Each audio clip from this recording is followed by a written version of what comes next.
Hey everyone, before we begin, I'd love to know where you're watching from. Which cities and towns are joining me today? Drop it in the comments. I'll always enjoy seeing how far this story reaches. Now, let me share something with you. A memory that has stayed with me for years. It happened on a quiet Saturday afternoon. My son Alex had invited a friend over. I remember everything about that day, the way the sunlight filtered through the kitchen window, catching tiny dust particles and making the whole house feel suspended in a kind of lazy, golden calm. Alex was upstairs with his headphones on, laughing softly at something on his screen while I washed dishes. Then I heard the front door open and a familiar voice called out, "Hey, Mrs. Parker." 'Twas Ethan. But I could tell right away this wasn't just a casual stop by. There was a hesitation in his voice, the kind that hints at nerves. I dried my hands on a towel and smiled. "Hey, Ethan, come on in." Stepped inside, his backpack hanging loosely off one shoulder. His eyes swept across the living room like he was searching for the right words somewhere in the furniture. Alex peeked down from upstairs, gave a quick wave, and disappeared back into his room with a smirk. I gestured for Ethan to sit, expecting the usual easy chatter that came with my son's friends. But instead, he paused. Then he said, "Can I sit down for a minute? I need to talk." It wasn't unusual for a teenager to need to talk, but there was a weight in his tone that immediately got my attention. I motioned toward the couch near the window, where the afternoon sun cast a soft glow across the worn cushions. "Of course," I said gently. "Take your time." He sank into the couch slowly, almost cautiously, and I sat across from him. I wasn't sure what to expect. Sometimes kids his age wanted advice. Sometimes they just needed someone to listen. The room settled into a quiet tension, the kind that makes you lean in without realizing it. Hanging on the words not yet spoken, Ethan fidgeted with his backpack strap for a moment, then set it on the floor. "I don't really know how to say this," he admitted, looking away. I waited, letting him find his own pace. The house was silent except for the soft hum of the refrigerator and the distant chirp of birds outside. After a long pause, he met my eyes. "It's about my dad," he said quietly. "He's been gone a lot lately, and I just feel lost, I guess. I don't really have anyone I can talk to, and I feel like I need some guidance." His voice stayed steady, but his hands trembled slightly. I nodded, keeping my own emotions in check.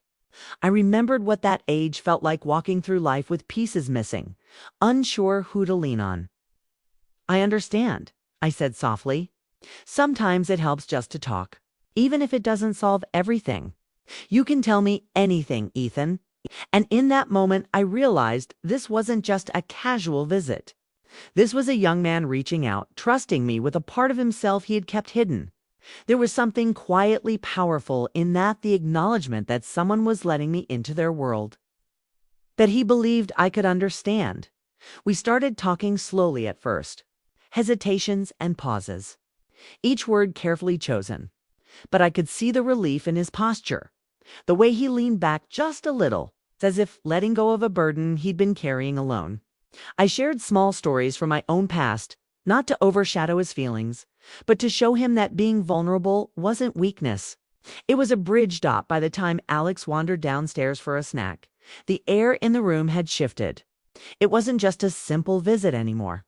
There was an unspoken understanding now, a quiet connection formed over shared experiences and attentive listening.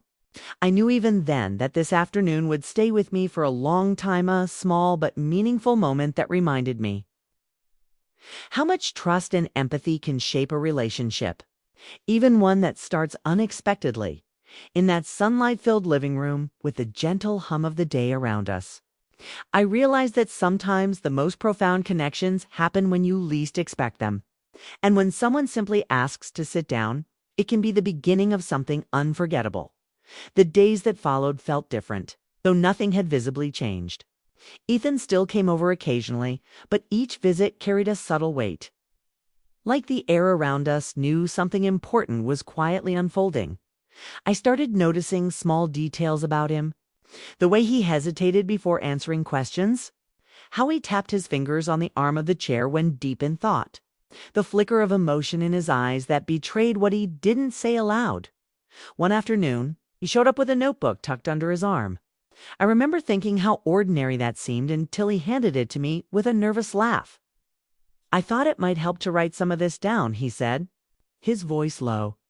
I took it, flipping through pages filled with jagged handwriting. Half-formed thoughts, sketches, lists. Each page seemed to carry the weight of his world. His struggles and questions laid bare in a way words alone hadn't captured.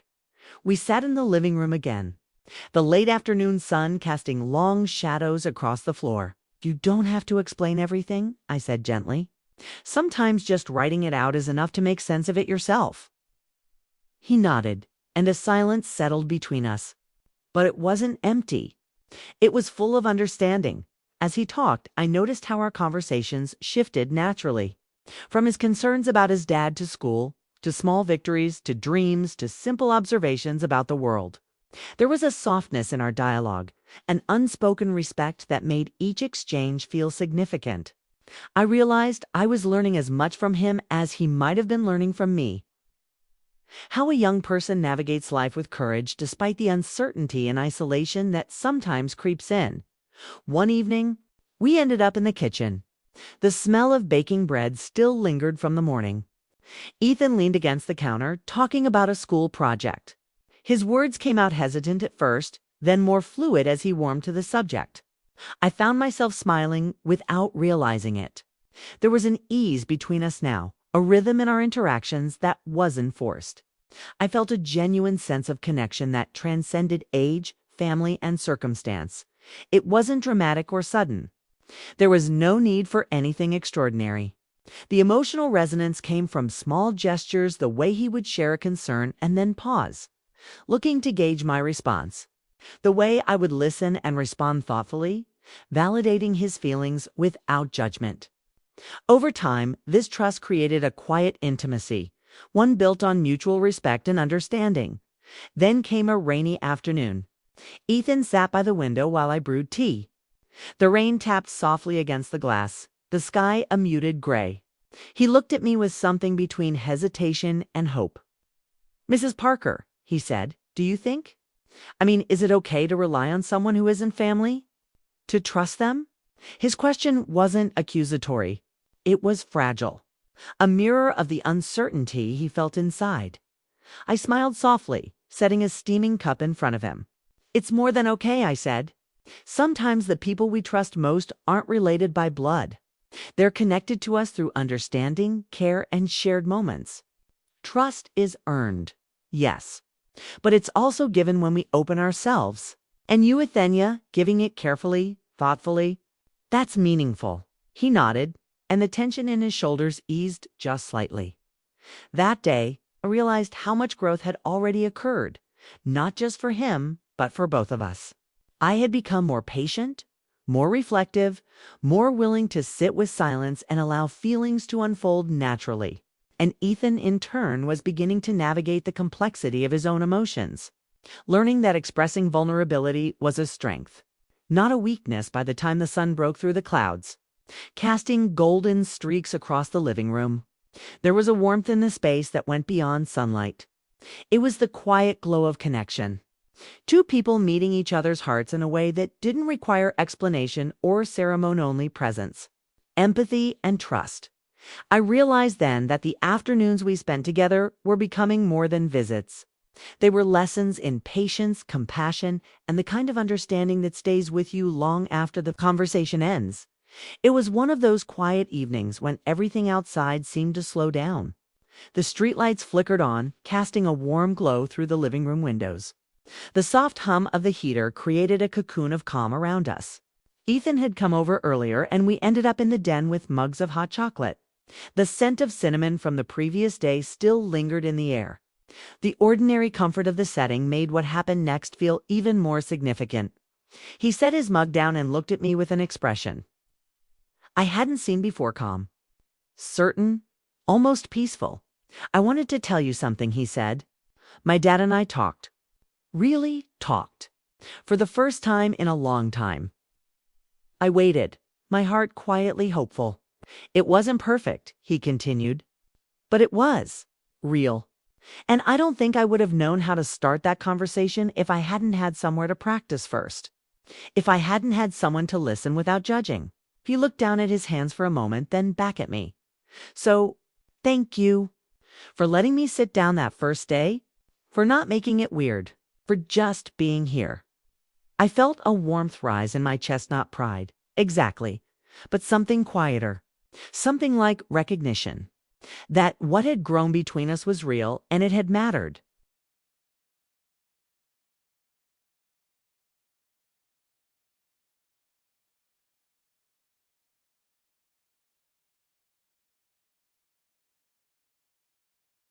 I didn't do anything extraordinary, I said. I just listened. He shook his head slowly. That's the thing. You made it feel like listening was enough. And for me, it was. We sat there in the den as the evening deepened around us. The rain now nothing more than a distant memory against the windows. There was no dramatic goodbye, no life-altering declaration. Just a people sharing a quiet moment of gratitude. The kind that doesn't need words to be understood. Eventually, Ethan stood, pulled on his jacket, and paused at the door. Same time next week. He asked, a small smile tugging at the corner of his mouth. I smiled back. I'll have the cocoa ready. He walked out into the cool night, and I watched him go, a young man carrying something different now. Not weight, but wings. I closed the door softly and stood there for a moment, letting the silence settle. The house felt full. Not with noise, but with meaning. Somewhere upstairs, I could hear Alex laughing at something on his phone, oblivious to the quiet transformation that had taken place in his own home. And I thought about how easy it is to believe that connection requires grand gestures, big moments, dramatic turns. But what I learned from Ethan, what I hope you learned from, is that sometimes the most powerful thing you can do is simply sit down with someone, offer your attention, and let them know they don't have to carry the world alone. Because those moments, the small ones, the quiet ones, the ones that don't announce themselves with fanfare, those are the ones that change us. Years have passed since that Saturday afternoon. Alex and Ethan are grown now, living their own lives in different cities. But every now and then I'll get a text from Ethan, a photo of something that reminded him of our talks. A question about a recipe, or just a simple, "Hope you're doing well, Mrs. Parker." And every time I see his name on my phone, I smile. Not because of anything extraordinary I did, but because of what we built together, one conversation at a time. A bridge between generations. A reminder that trust, once given freely, has a way of lasting. So if there's someone in your life who needs a place to sit, a quiet space to unpack what they're carrying, maybe all they're waiting for is for you to pull up a chair and say, "Take your time. I'm listening."